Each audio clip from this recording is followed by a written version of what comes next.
Mga brothers, ang entry level scooter ng Monarch, walang iba mga brad, kundi itong Omni 125. So mga brothers, tignan natin ito sa ating walk-around review. Pero bago tayo magpatuloy mga brothers, kung nais nyo malaman ang presyo nito mga brothers, panoorin nyo po ng buo ang ating video dahil sasabihin natin ito after ng walk-around. At syempre pa mga brad, ishare nyo naman ang ating episode dito sa Facebook para sa konting suporta at mag-subscribe na kayo sa ating YouTube channel para lagi kayong updated pag naglalabas tayo ng ating mga episode. So mga brothers, let's go sa go! Get ready. Drop the beat. Uno, dos, uno, dos, tres. Uno, dos, tres.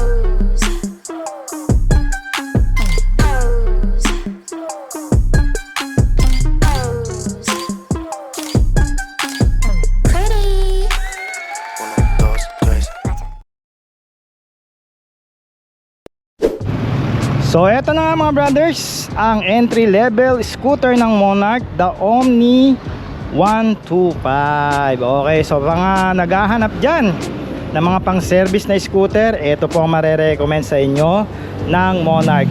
Gustong gusto ko yung kulay nito, no? I don't know kung anong tawag sa ganitong blue, pero matte finish po siya, no? Ayan, ikutan muna natin yung scooter para makita nyo po yung kabuuang build ng motor. Okay, I can tell na pag nakita nyo to in person, masasabi nyo na premium yung pagkakabuild niya. Hindi mo siya masasabing cheap o cheapipay na scooter, no? At I promise naman, sabi ng Monarch, maglalabas talaga sila ng lifestyle na motor na premium ang datingan. So isa na nga ito. Tsaka pag titignan mo yung scooter, wala siyang ginaya. May sarili siyang mukha na parang Five Nights of Freddy yung datingan. Parang galit. Ayan oh. Oh, di ba? No, ang decal works dito na ginawa ng Monarch, sakto lang, may Monarch dito na brand, na sticker, and then meron tayo ritong graffiti o vinyl style na sticker, oh. Ganda. No, para siyang Picasso, tama ba? Wala akong alam sa art eh. And then meron tayo ritong 3D emblem ng Omni, no? Rubberized po 'yan. 125. Okay. So simple lang, no? Pagka tinignan mo siya, ganda. Hindi rin nalalayo sa mga kakumpetensya, no? Pag tinignan natin yung front facing nito dito sa taas mga brothers, matulis po. Ayan. And then matte po ang kulay niya lahat, pati itong itim na rito na kaha. No, maganda yung linings natin dito, paturo lahat, no? Then pagdating dito, ayan, no, aggressive na naman yung mukha niya. Nakasimangot siya pag titignan mo kasi ito parang kilay niya to. And then ito yung mata niya.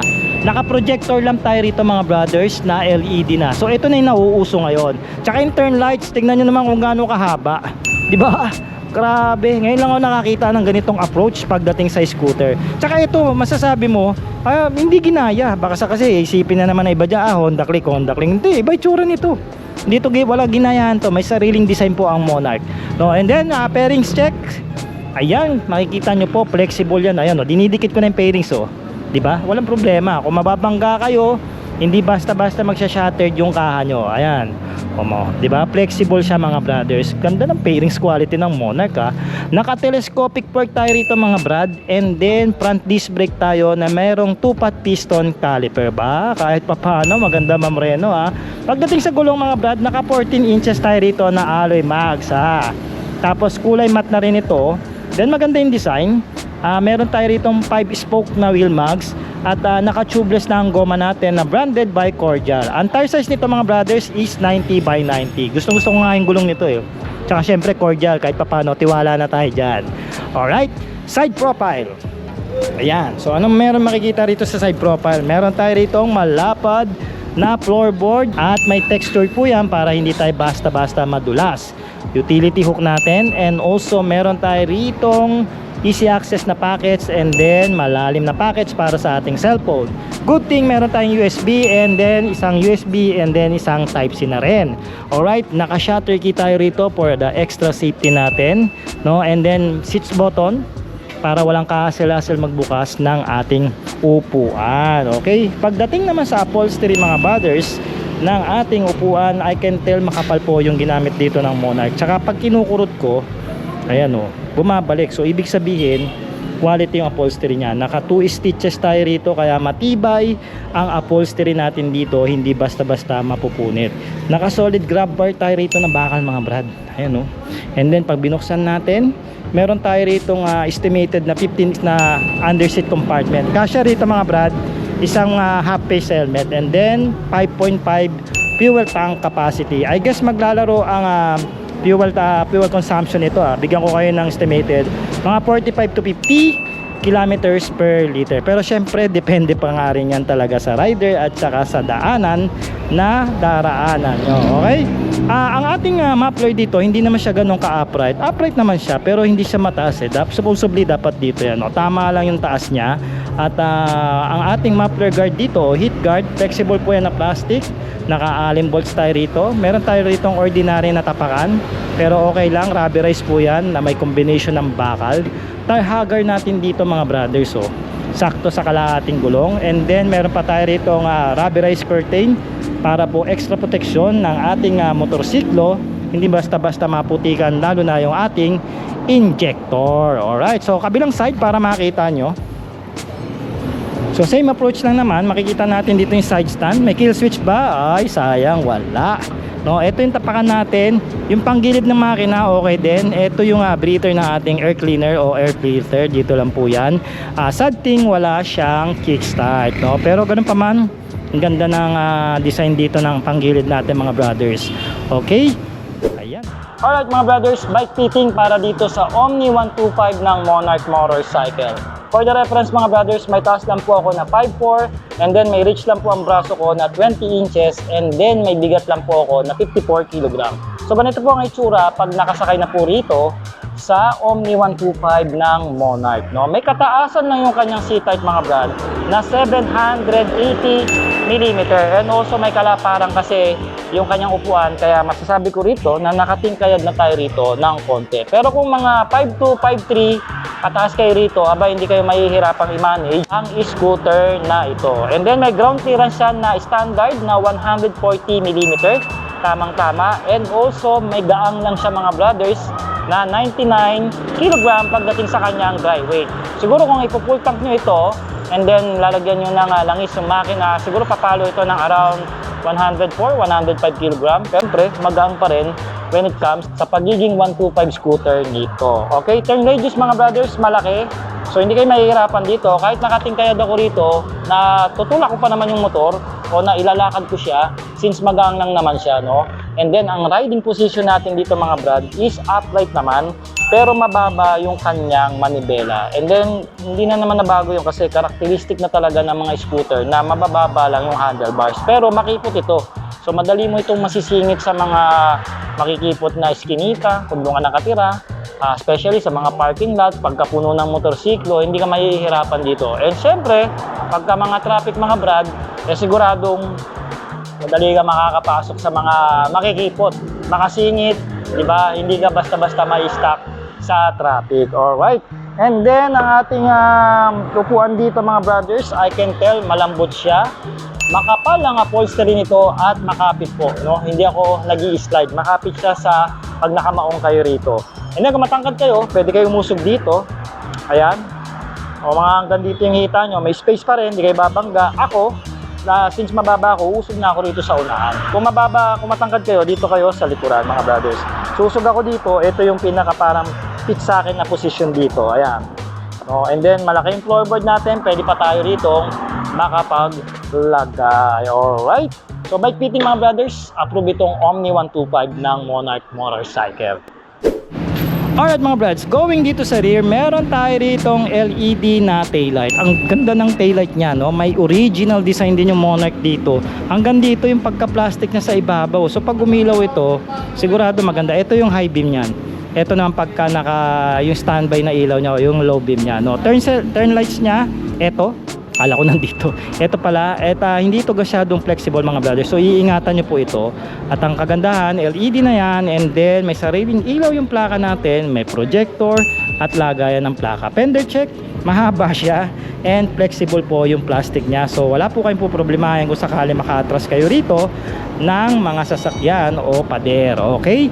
Naka-single shock tayo rito mga brad. At adjustable po ito kung gusto nyo pa-adjust. And also ang gulong natin dito same din na 100/90 na 14 inches. Syempre tubeless yan.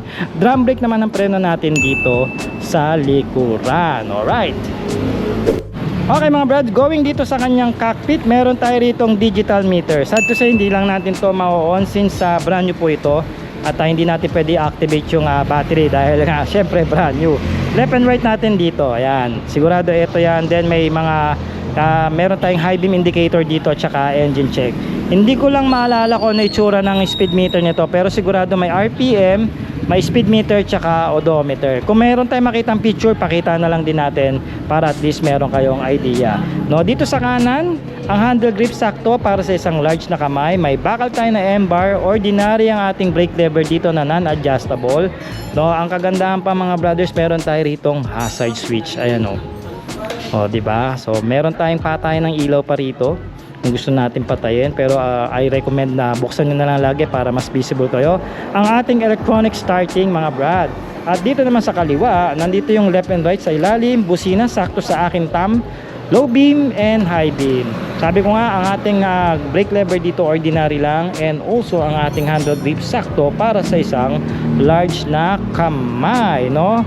Yan ang sabi ko kanina, may laki ang ating floorboard or gulay board dito at mayroong utility hook, kaya makakapagsabit tayo ng ating mga dalahin. Proud ownership emblem ng Monarch, maganda at napaka-premium ng design. Okay mga brothers, pag-usapan natin kung anong meron sa makina. So mga brothers, meron po itong fuel injected pagdating sa kanyang fuel system. So kahit papano, malakas na rin ito at may katipiran sa gasolina. Siyempre 125cc ito mga brothers, so nasa sweet spot po siya pagdating sa scooter category dito sa Pinas. So mga brothers, dalawa po yung valve nito, single overhead cam at air cooled po ang kanyang cooling system. So meaning mga brothers, mababa lang po ang compression ratio niya na umaabot lang ng 9.8:1. So hindi po ganung sobrang init ang kanyang working temperature pagdating sa makina, kaya no need na pong lagyan ng liquid cooling. At syempre mabisang mabisa pa rin ito sa mga long ride at sa mga matagalang biyahe kahit may stuck ka pa sa traffic. So sa mga magtatanong dyan, yan, clarify lang po natin. Yung kabilang side, ito. Okay, so meron pala itong dulo na 7.5 horsepower and then arangkada na 7.2 Newton meter of torque. Ito po yung latest sa engine po ng GY6 ng Honda, no? So mga brothers, kung pag-uusapan natin yung power to weight ratio, sigurado po bibigyan lang po tayo ng swabing arangkada nitong Omni 125. Ngunit ganun pa man, hindi naman ito nakadesign para sa mga performance ride dahil nakadesign po ang scooter na ito na pang point A to point B, panghatid sundo, pamasok sa trabaho, kahit gawin nyo pa itong panghabal-habal or food service delivery. So ngayon mga brothers, alam nyo na. Mga brothers, as I promise, pag-usapan na natin ang presyo nitong Omni 125 ng Monarch. Sa cash price mga brothers, meron po siyang cash na 70,000 pesos. Ayan po, discounted yan pagka kinash nyo 70. Kung dating siyang 72,000 pesos sa SRP niya. And then sa 12 months, kung huhulugan mo ito, meron kang monthly na 7,625. Sa 24 months naman mga brothers o 2 taon, 4,655. At sa 3 taon mga brothers, may monthly ka na 3,612. And then yung down payment mo po is 3,000 mga brothers.